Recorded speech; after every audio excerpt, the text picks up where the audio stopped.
part of the beauty of the Miracle Morning is that when you start your day with the discipline to get out of bed and focus on your personal development, becoming a better version of who you were when you went to bed the night before, that is starting your day with a rock solid identity. You're telling yourself, I'm disciplined, I'm committed, I'm capable. And through your savers, the Miracle Morning, you're putting yourself in a peak physical, mental, emotional, and spiritual state to start your day. So you're literally showing up at your best to everything that you do.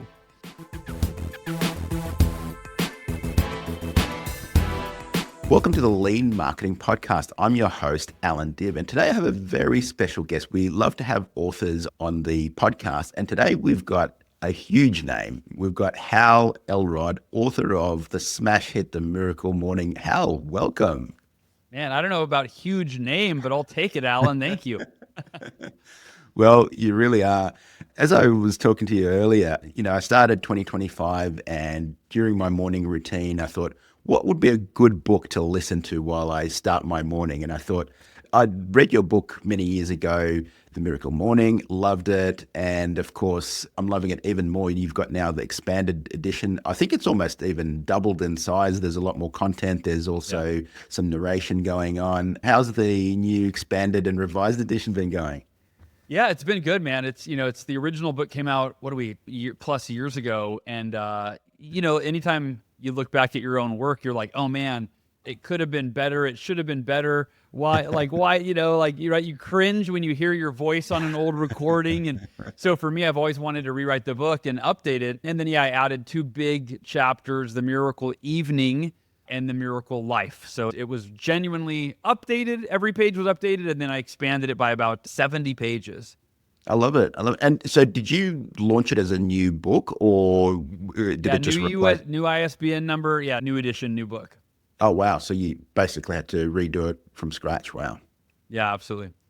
So the thing that really fascinates me about The Miracle Morning is it's such a simple idea, so it's not like you've created some new revolutionary thing, although you put it into a simple framework that anyone can understand. And, I was thinking to myself, if someone had told me, hey, I'm just going to write a book on creating a morning routine, I would say, okay, and what else, right?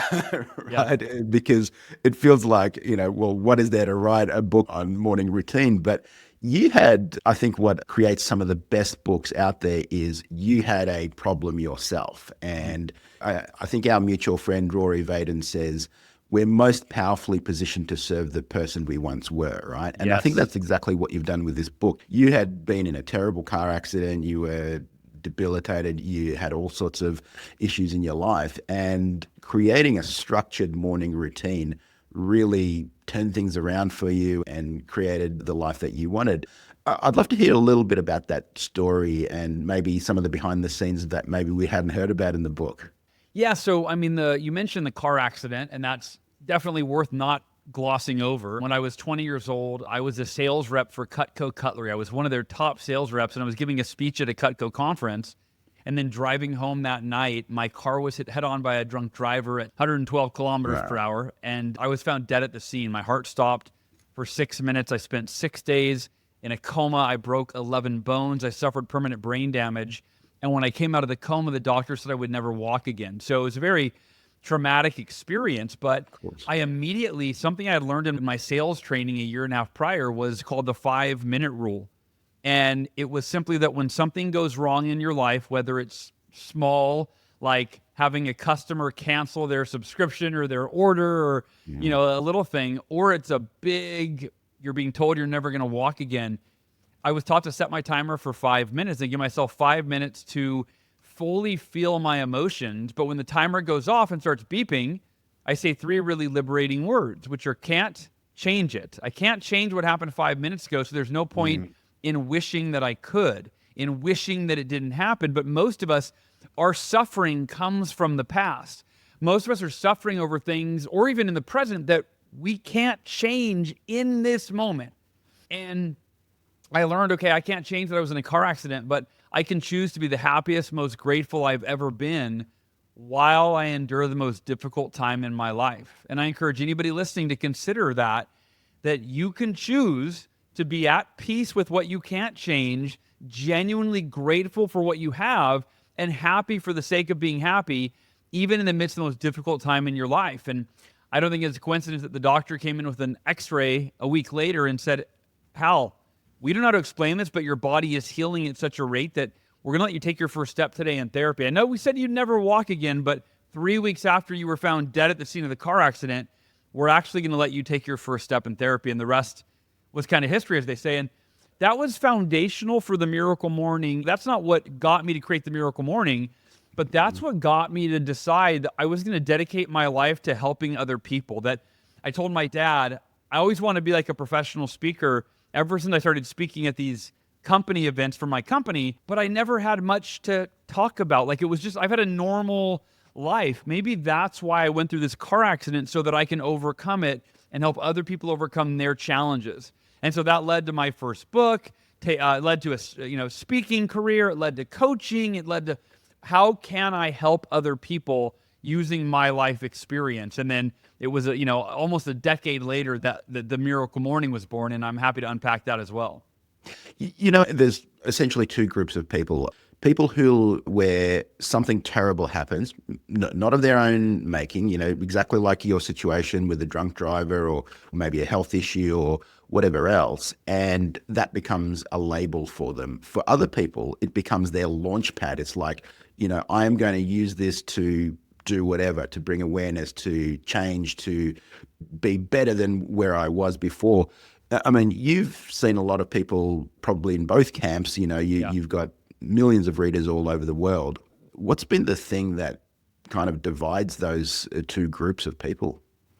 I think that it's modeling, right? Meaning, if the people in your life when you were growing up, if your parents, if anybody that was close to you had a victim mindset, woe is me, why do bad things happen to me? Then that's really a learned mindset. And I was really blessed that when I was 8 years old, my baby sister died in front of me. She was 18 months, a year and a half old, and she died one morning when it was me, her, and my mom at home. She had heart failure. And within less than a year, my mother, who of course her whole world was torn apart, I mean, she was devastated, but in less than a year, she was leading a support group for other parents who had lost children.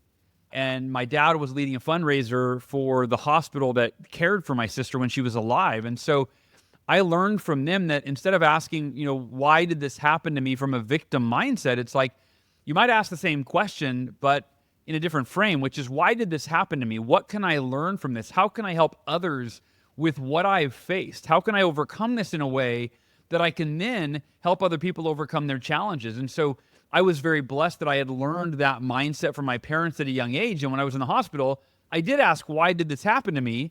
But not from that victim mindset. It's like, what can I do with this? How can I use this experience to grow and evolve myself and then help other people? And so I think that's it. And it's anyone, by the way, it doesn't matter what your background was, when you become aware that you get to choose not what happened to you, but how you respond to it, right? That makes a difference. Yeah. And that was it. I went, okay, well, what am I going to learn from this?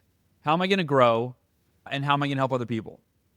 Yeah. One of my highlights from your book is you say, always remember that where you are is the result of who you were, but where you go depends entirely on who you choose to be from this moment on. I love that. So you get to choose where you go. Maybe you can't change your past, but you get to choose where you go from here. That's it. Yeah, and so you fast forward 9 years later, 2008, it was the U.S. economic crash, the economy crashed, and I crashed with it, if you will. And that's what led to the Miracle Morning. It was a 6-month period in my life where it was a downward spiral. I lost over half of my coaching clients because they couldn't afford to pay for the coaching because the economy had affected their businesses. And I lost my home. I went deep into debt, and I really felt out of control. I thought, I have lost control over my life. I can't figure out how to make money and support myself. And a good buddy of mine, John Berghoff, I called him for advice. I said, hey man, I have not told anybody this. I've been keeping this a secret. I mean, Ursula, my fiance at the time, I said, Ursula knows. Other than that, nobody knows this. I'm failing, man. I don't know what to do. I'm living on credit cards. I can't figure out how to turn my financial situation around. And he said, I'm going to send you a Jim Rohn audio. I want you to listen to it. This will shift your mindset and how you approach everything. I go, okay, but is it going to teach me how to make more money? He said, no. And he gave me the analogy of, if you give a man to fish, he eats for a day. If you teach him how to fish, he eats for a lifetime. He goes, it's going to teach you how to fish. It's going to teach you how to optimize your mindset every day to show up at your best so that, yes, you can make more money or improve whatever area of your life you want to. I said, fine. I'm looking for the shortcut to make more money, but I'll go your route. And so I listened to this Jim Rohn audio, and Jim Rohn said there's a quote, and he's very famous for this quote. In fact, I had probably heard this before, but I never applied it. I never really understood it. And Jim Rohn said, and if you're listening to this right now, Allan, for all your listeners, all your viewers, really think of how this applies to your life in the way that I did. And here's the quote. Your level of success, and by the way, this is true in every area of your life, your success with your finances, your relationships, your health, your happiness, you name it. So Jim Rohn said, your level of success will seldom exceed your level of personal development. In other words, for me, I quantified that. I went, okay, wait a minute. My level of success that I want in every area of my life is on a scale of 1 to 10. It's a 10. I want to be as happy and healthy and financially secure as I possibly can be. But then I went, okay, well, if my level of personal development is at like a 2 or a 3, which at that time, that's what I assessed it to be, this is the disconnect, I believe, for the majority of society, is we all want level 10 results, level 10 success, level 10 fulfillment. But if we're not dedicating time each day to our personal development at a level 10 to become the person that we need to be, that's capable of creating and sustaining the success we want in every area of our life, that's the problem with most people. And for me at that time, I went, I've got to figure out what the world's most successful people do for personal development. And I'm going to create the ultimate personal development daily ritual so that I can accelerate how quickly I become the level 10 version of myself, if you will, so that I can create the success I want in my life. And so I Googled, Allan, this wasn't fancy research. I Googled, what do the world's most successful people do for personal development? And I was looking for one practice. Give me the number one. What's the number one thing that I could do? I couldn't get one. I had a list of 6 practices. It came down to meditation, affirmations, visualization, exercise, reading, and journaling. Depending on whether it was a world champion athlete, or it was a millionaire or a billionaire, or it was, an author, like someone who had achieved extraordinary success in their life, they attribute it to one of those 6 practices. So I went, well, I don't know which one's the best. And thank God I had the epiphany. And I really do believe it was God, by the way. It was, Hal, what if instead of picking one of these practices, what if you did all 6 of them? What if you woke up tomorrow a little bit earlier and you stacked the 6 most timeless, proven personal development practices that the world's most successful people have sworn by for centuries? Like you said, Allan, nothing was new. None of these were new practices, but according to my friend Robert Kiyosaki, who became my friend after he read the Miracle Morning book a few times, and he wrote the book Rich Dad, Poor Dad, as many people know, but he said, Hal, I've been studying personal development for 29 years. He goes, every successful person does at least one of these practices. I've never met anyone that does all 6 of them. And he said, and you named the book correctly, The Miracle Morning. He said, because ever since I've been doing these, and I think at that time he was doing them for like 3 months, he said, I'm experiencing miracles in my health, my finances, and my marriage. And I can directly correlate the transformations I've experienced in these areas to the Miracle Morning practices. And by the way, these are known as the SAVERS. That's an acronym: silence, affirmations, visualization, exercise, reading, and scribing. And so within 2 months of doing these 6 practices every day, my Miracle Morning, Allan, I doubled my income at the height of the Great Recession. So the economy continued to get worse, but because I got better, my results got better. And I went to my wife, the last part of the story, at least this version, I say, sweetheart, I just signed on 2 more coaching clients today. And she didn't understand what that meant in the context of our income. She goes, "Great, sweetie, congratulations." I said, "No, you don't understand. This is the tipping point. We've now more than doubled where our income was 2 months ago when I started this morning routine. It feels like a miracle." And at this time, it wasn't a book I did. It wasn't called The Miracle Morning. And she goes, without hesitation, without skipping a beat, she looks at me and goes, "It's your miracle morning." I go, "Yeah, I like that. Miracle morning. That's catchy. That's fun." So I put in my schedule as miracle morning every day. And then I taught it to my coaching clients. And almost every single one of them, 13 out of 14, came to the next call after they resisted. "I'm not a morning person, Hal. I'm not like, I don't know." I go, "I know you're not. Neither was I." And that's a big part of why the Miracle Morning has been so impactful is it's not just that here's what you do in the morning. A big part of that book is holding the reader's hand to, hey, in case you're part of the camp of, "I've never been a morning person. I don't like waking up in the morning. I hit the snooze button 3 times. I don't know if this would work for me." I held people's hand through the psychology and the strategy of how do you become a morning person when you've never been one. And so anyway, that's when I taught it to my coaching clients. And then I went, if it worked for them and they weren't morning people, it worked for me. I wasn't a morning person. There's something here. And that's why I decided to write the Miracle Morning book. And it took 3 years. I'm a very slow writer, but the rest is history, as they say.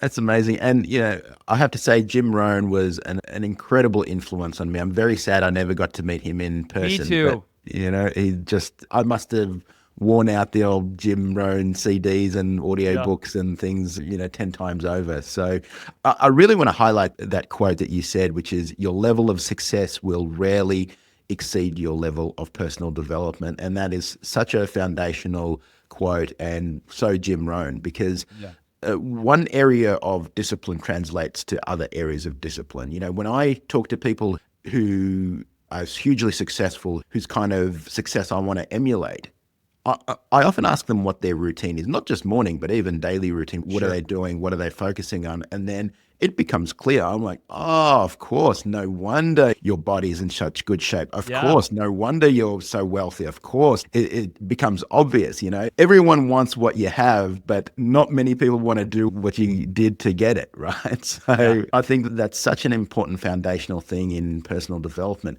Now, the second half of that Jim Rohn quote is, success is something you attract by becoming the person you become. The person you become, sorry.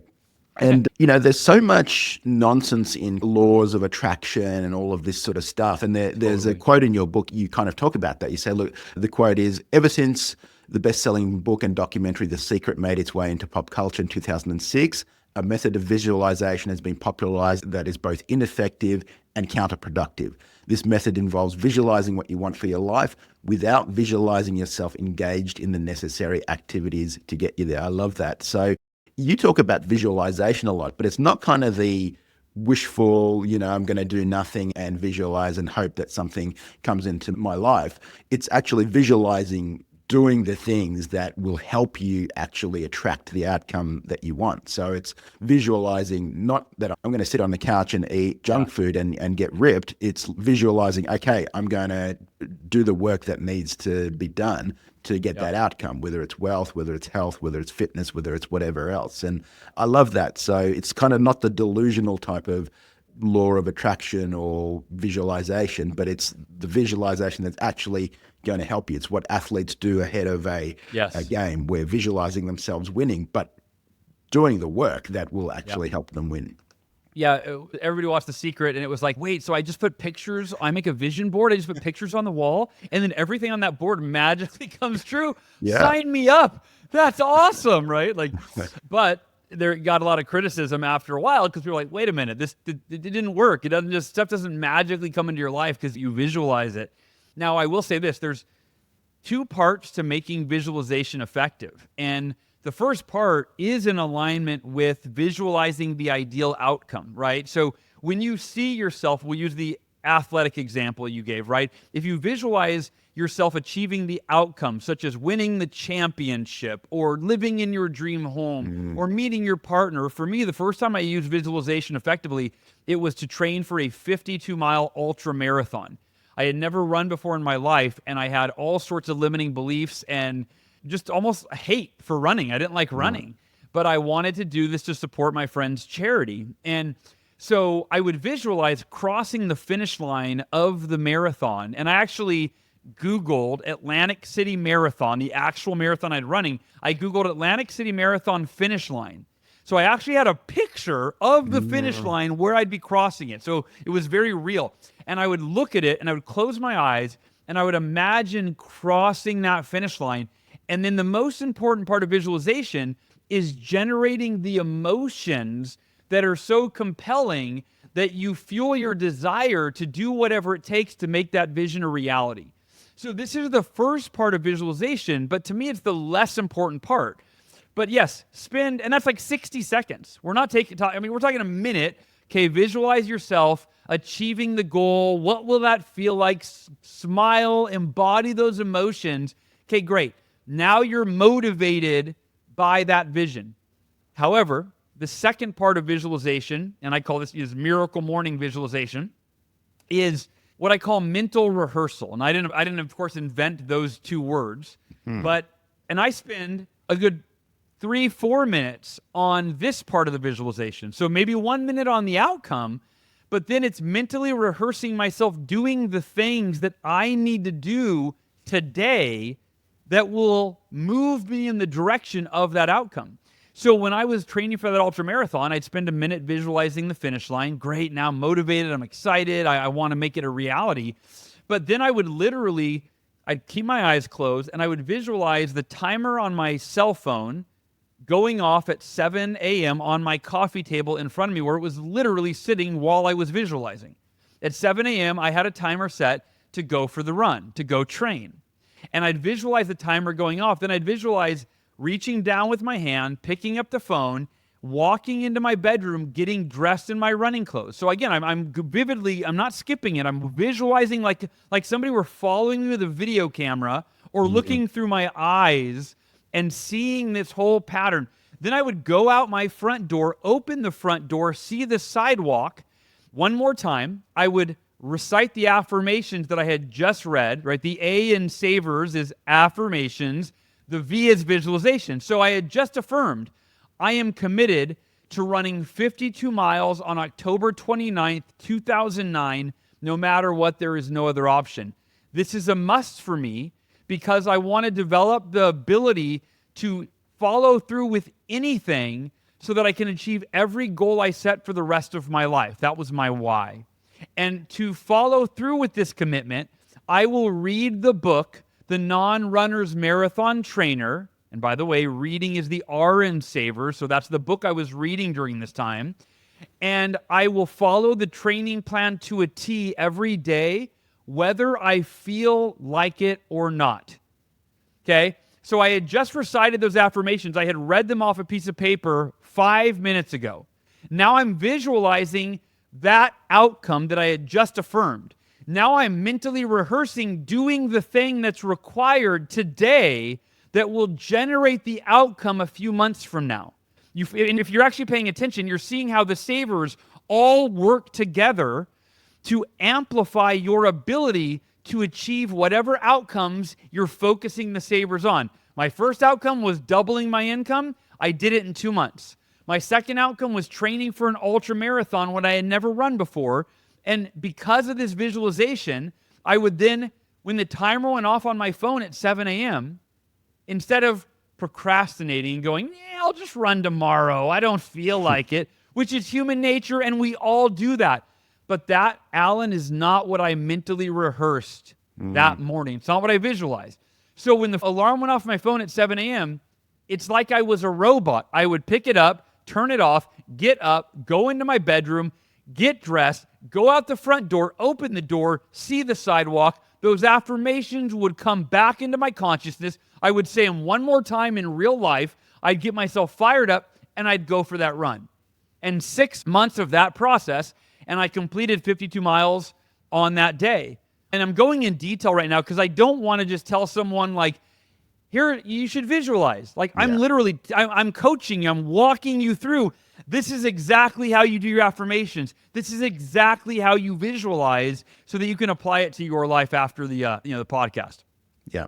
If you had have asked me 5 years ago, are you a morning person. I would have sworn black and blue. No, I'm not a morning Yeah. person. I love staying up late, all of this sort of stuff. And truthfully, I still actually do love staying up late, but I hate how it feels in the morning. It Yeah. feels like a hangover. It feels like I've wasted half my day. And so just leaning into, hey, if I stay up long past, 10 p.m. or so, that's going to ruin the next day. And that is just Totally. not a price I'm willing to pay.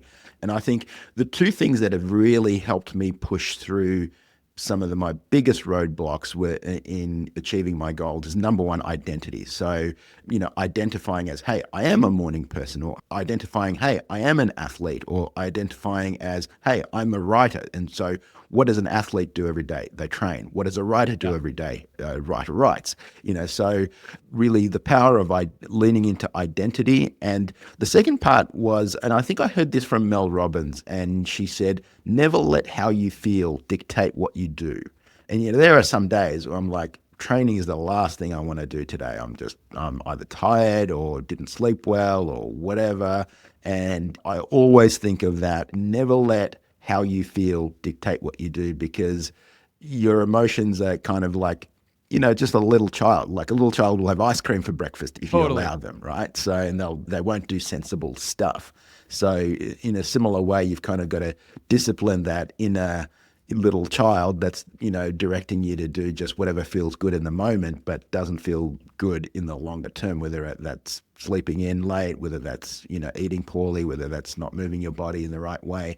So those two things have been so helpful to me to really turn around some of my mindset around, who I see myself as, but also not letting how I feel dictate what I do. Yeah, I love both of those. And there's two affirmations. One affirmation for me that I think is the most fundamental affirmation, and around you talking about identity. And the affirmation is, I am just as worthy, deserving, and capable of achieving everything I want in my life as any other person on earth. And I will prove it today with my actions, which is, I added that last part after I wrote the original affirmation to really gut check it. But the point is, we all deal with this insecurities and fears and imposter syndrome. And also, I call it in the book rear view mirror syndrome, which is the idea that we check the rear view mirror whenever we're presented with a new opportunity or a new challenge. So a new opportunity, you go, an opportunity could be an idea, right? If you have an idea of, ooh, I have an idea of what I want to do with my life, well, that's an opportunity. And then you check the rear view and you go, I've never done anything like this. Who am I to think that I could even accomplish something like that, or write this book, or do this thing, or be successful? And so for me, the most fundamental affirmation is to remind you that, hey, there is not a human being on the planet that is more worthy, deserving, or capable than you are. And so again, affirming every day, I am just as worthy, deserving, and capable of achieving everything I want in my life as any other person on earth, and I will prove it today with my actions. And by the way, intellectualize this. Inherently, we were all born with no skills and Yeah. no connections and no knowledge and no experience. So we were born inherently as worthy as any other person on the planet. And the other part of that affirmation is a belief to me that anything another human being has done is evidence of what we're capable of, what's possible for us. And humans, we often don't look at it that way. We create a separation like, oh, they're different than me. They're better than me. They have more skills, resources, experience, connections, yada, yada, yada. We find reasons to put people on a pedestal and lower ourselves when the reality is you go, oh, they're a human being that was born in diapers and didn't know how to even walk, and they figured out how to get to that level. Oh, that means I can too. I can too. It's possible for me. So that's that first piece, to handle the identity piece, to identify that you are extraordinary. Maybe you haven't lived it yet, but you are just as worthy, deserving, and capable of as any other person on the planet of everything you want in life. And the second piece you really spoke well to. So I have a quote in the Miracle Morning that says, those who only do what they feel like don't do much, right? And here's why, though. If you understand, human nature is to take the path of least resistance. We will always do what's easier. And I think about like our society today, It's like you got to be disciplined, you got to work hard, you got to hustle, you got to be the best.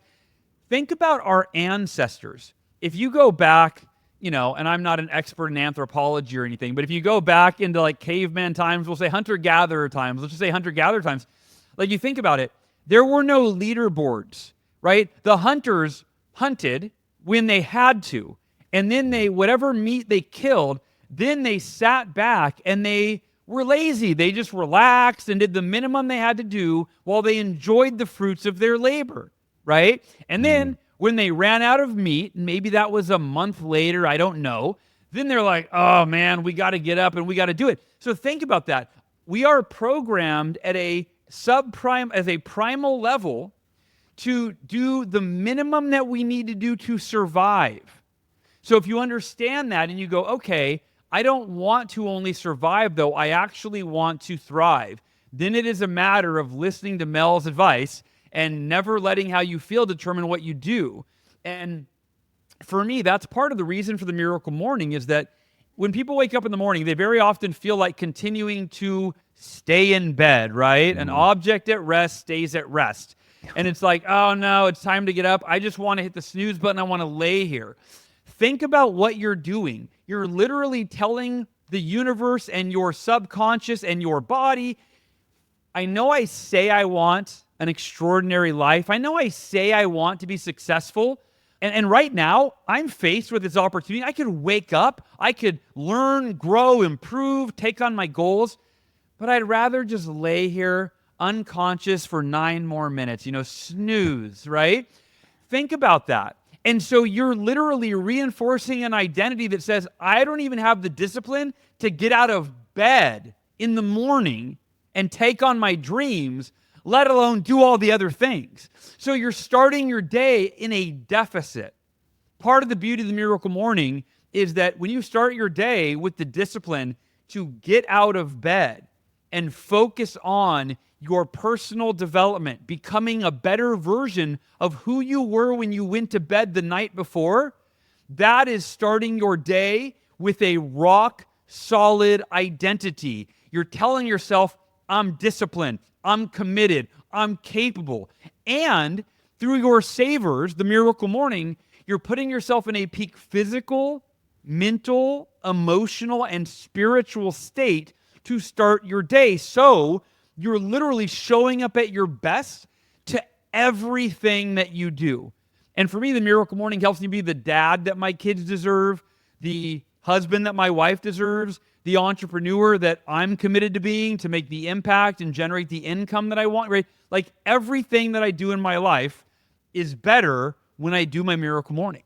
I couldn't agree more. I mean, my morning routine, my Miracle Morning has been absolutely foundational to my success. And, the moment I started waking up early, having a structured routine that was focused on personal development, that was focused on really framing my day, I mean, it changes everything else in your day. If you, like you say, if you start your day with a snooze button, you started late, everything's now an emergency, you've got beeps and things coming on your phone or whatever else, and now you're reactive. Whereas you started early, you focused on yourself, you focused on some personal development, whether it's reading, exercise, whatever else.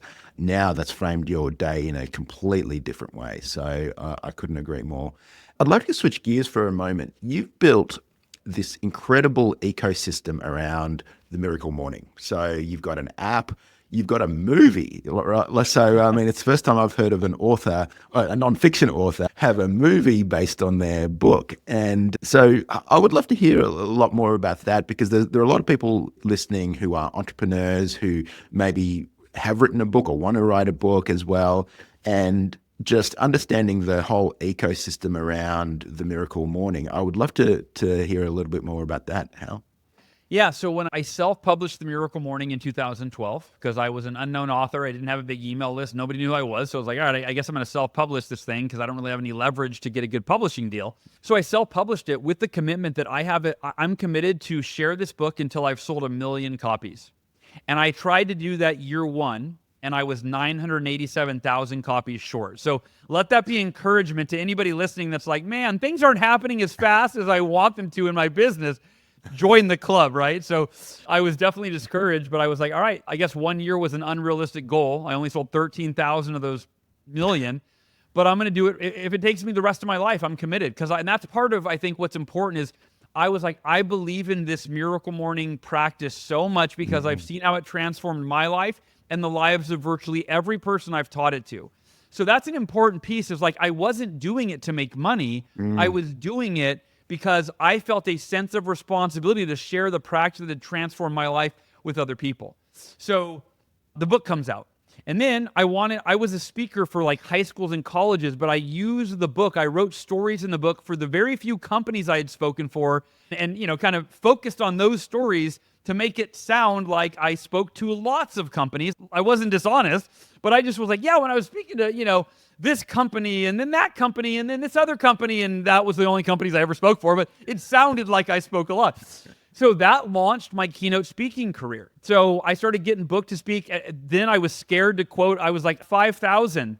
And then once I got 5,000, the next one was I quoted 7,500. And then I quoted 10,000. And eventually it got up to, $30,000 and then $40,000 per speak over a 10-year period. I kept quoting, raising the fee. So that became that's my favorite thing that I do of everything in my business, all my businesses.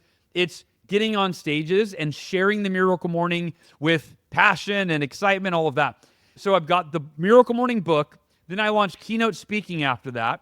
Then I launched a podcast right around the same time. I have a podcast called the Achieve Your Goals podcast, and it's a weekly podcast. And that's done, we have 13 million downloads. It's done well. But that was my way of adding value to my email list that was building from the book, because I didn't want to blog every week. That was so much writing.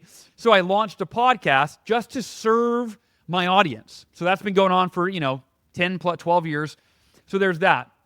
And then if you look behind me, if you're watching the video, I've written over a dozen books in the Miracle Morning series. And to understand, this is important. I met a fellow author. Her name is Honore Corder. She wrote a book called Vision to Reality amongst probably a dozen or more books that she's written. I think she's written 20 books. And her and I partnered on the Miracle Morning book series, where she would help me. I would meet people that could co-author a book, like Cameron Herold co-authored The Miracle Morning for Entrepreneurs. Who else has written books in the series? I met a top network marketer, Pat Petrini, who co-authored The Miracle Morning for network marketers. Top real estate trainer that co-authored The Miracle Morning for real estate agents. So we've got a dozen books in the series, and I'd meet the author, then I created a template, and then I would connect with Honore, and she would manage the project until the book was written. So over a dozen books were written, but I just created the template. I didn't have to write those books. The co-authors used my template and added their own content. So that we published a dozen best-selling books in that way. Then we launched a live event every year called the Best Year Ever Blueprint. We read that for 6 years until COVID hit, and then we never brought it back after COVID, but I'll probably at some point in the near future, maybe in 2026, start doing live events again. We launched a mastermind off the back of that live event that we sold at the live events and did an annual mastermind. Same thing. We haven't done that since. So that was the ecosystem up until 2020 hit. So I noticed that you had a lot of these niche versions of the book, for real estate agents, for network marketers, and all of those things. The surprising thing that I saw is how highly rated they were, because I've seen other authors do the same thing, where they've done whatever their best-selling book, and then they've done the niche editions. And the niche editions are usually terribly rated. They're usually written by somebody else, or maybe I think the author has some sort of input or whatever, but usually they're terribly rated on Amazon, and yours are all fantastically rated. So I'd love to know a little bit more about how you achieved that, where you got the niche editions of your book and they're still really good. Yeah, they're rated high. They all average 4.8 or 4.9 out of 5 stars, and the Miracle Morning is like 4.6. So they're actually rated better than the original book, which is interesting. But yeah, I'm glad you asked me that. I've never been asked that before, but because it was I was so scared of that. Because to your point, I looked at like Michael Gerber and Chickens, like all the other book, and I'm like, oh man, all their book they don't sell very many copies. Yes. I'm looking at their ranking on Amazon, like, they're not selling a lot of copies, and they're not ranked very well. And I'm like, I was so, I'm always just so obsessive about, like, I want to deliver a great product for somebody, right? Yeah. So how do I put enough of the Miracle Morning in these books so that someone who's never read the original, and this is their first introduction, they actually will learn and implement the Miracle Morning, right? Because it's one thing if they just read about it and how are they going to actually stick with it? And how am I going to put enough new content so that they don't feel like each book's just a ripoff? Like, oh, they just changed the name person to the name real estate agent. And then they changed it to, So here's where we landed. I created a template, which is the first 4 chapters sum up the entire original Miracle Morning book. I asked myself, what is the pillar content that leads someone from I'm not a morning person, I don't know if this would work for me, to I'm committed to a Miracle Morning 30-day challenge? What's the pillar content that they need? And then I created lots of blanks in there, which are like Miracle Morning affirmations are transformative for blank real estate agents because blank. And it was up to my co-author to read the original Miracle Morning book, implement it in their life, so they had an understanding as a real estate trainer. Okay, why are affirmations important? So the entire 4 chapters were very tailored to the niche. And then the next 6 chapters were completely fresh content based on the expertise of that niche from that author. So that was the formula. And when I made it, I was like, oh gosh, I hope this works. Yeah. And yeah, I've been very happy that people really get a lot out of the series books. And so you had a professional writer kind of help them put all that together so it flowed well? No, they did it. So I wrote the template myself, and then I sent them the template, and then they wrote the rest of the book. And if they wanted to hire a ghostwriter, which a couple of them I think use a ghostwriter, right? That was up to them, but most of them wrote the book themselves. And then they sent it to me, and I would give feedback, and so would Honore. We would kind of collaborate, and that kind of thing. Gotcha.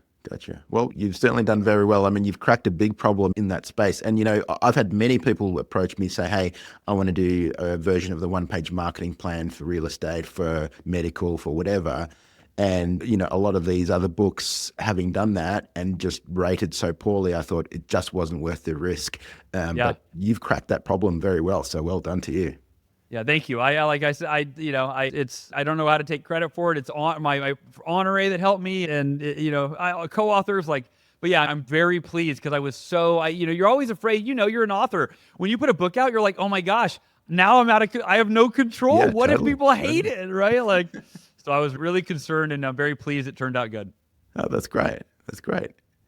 And then the rest of the ecosystem. So you've got the movie, you've got the app. How did that come about? So my good friend Nick Conadera is a filmmaker, and he called me in 2015, I think, and he said, hey man, I'm looking at the Miracle Morning Facebook group, which back then was probably a few, tens of thousands of people. Now it's hundreds of thousands. But he said, the stories in here are unbelievable. Are you prompting people to give these testimonial stories? I go, dude, no, those are totally organic.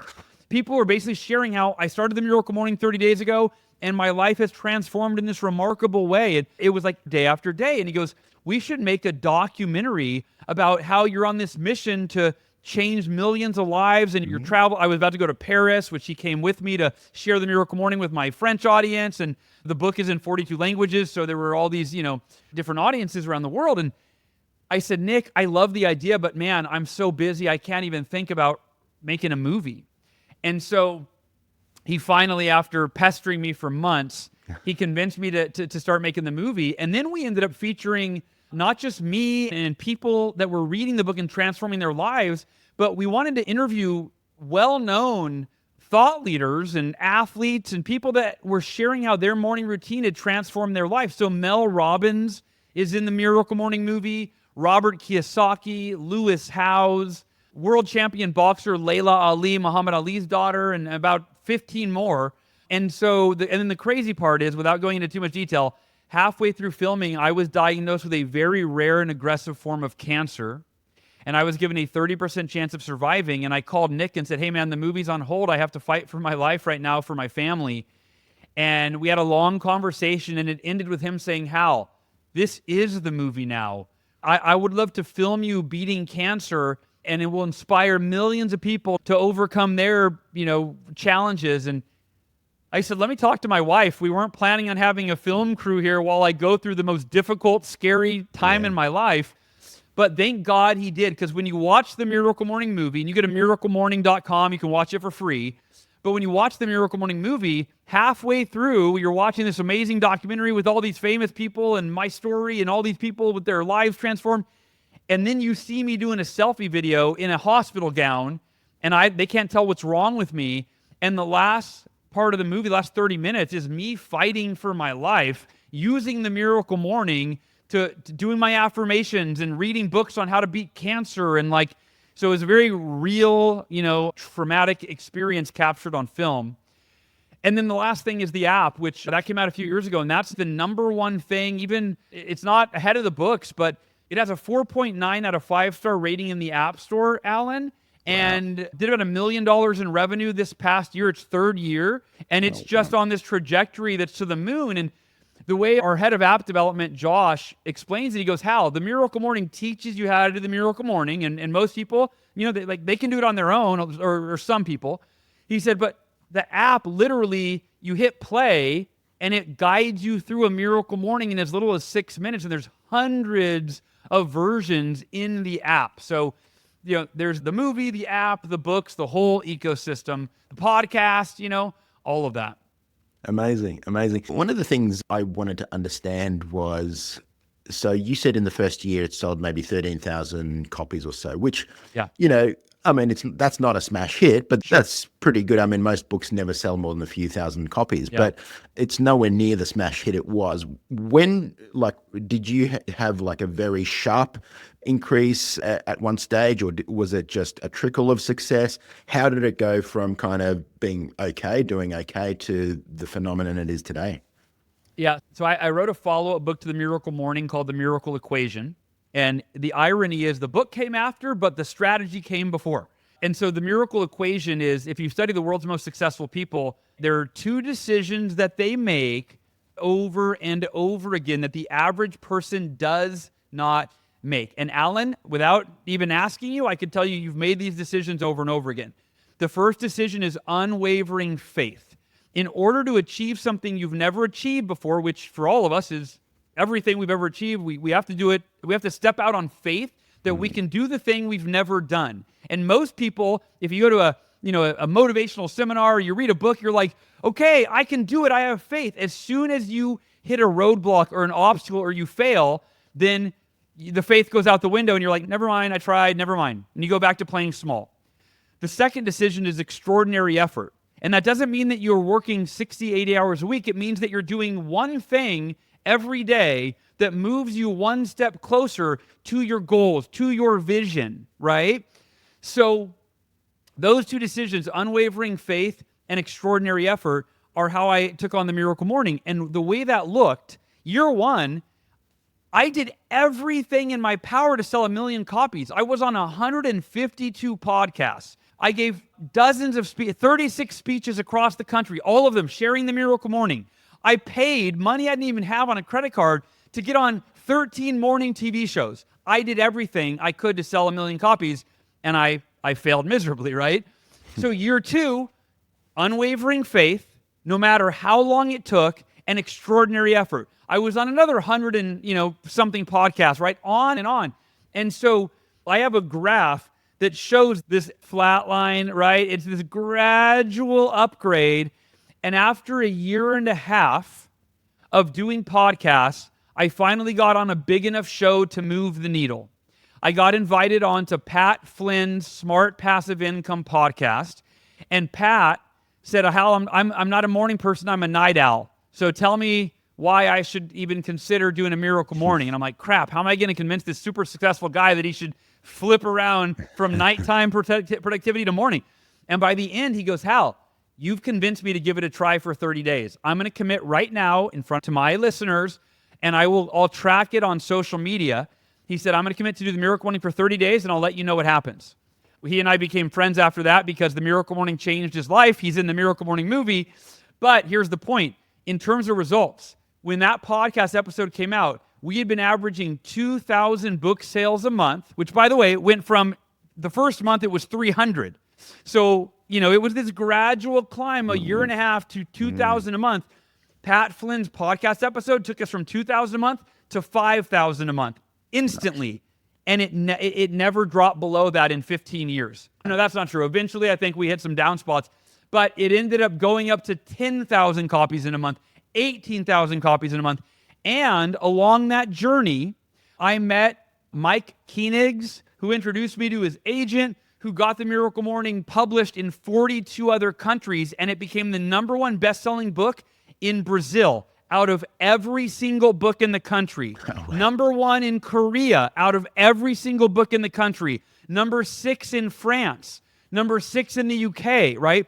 So here's my point in sharing that, Allan. If I had done what 90% of authors do, or 90% of humans, which is like, man, I tried. I gave it my best effort for a year, but I failed miserably. Now I'm going to go figure out something else to do. No, I committed to keep sharing The Miracle Morning until I sold 1 million copies, even if it took the rest of my life. So that begs the question, what do you believe in enough? What do you want to share with people, your product, your service? What do you believe in enough that you're willing to commit the rest of your life to reach 1 million or 10, whatever it is for you? Because that's the secret. If I hadn't have kept going, I wouldn't have gotten on Pat Flynn's podcast. And if I hadn't have kept going, I wouldn't have met the guy at the entrepreneurial dinner that led to the introduction, that led to 42 different languages around the world. So that's why I mentioned the miracle equation, because it was the maintaining of unwavering faith that I could reach that seemingly impossible goal. And it was the commitment to extraordinary effort, consistent daily effort, no matter what my results were, that led to every opportunity over the course of the last 15 years. That's so cool, man. You have got me fired up. I'm going to have to end this podcast because I am just fired up. I'm in Australia, so it's morning. I've done my morning routine and I'm fired up to get cracking for the day. Hal, thank you so much. You've been so generous with your time.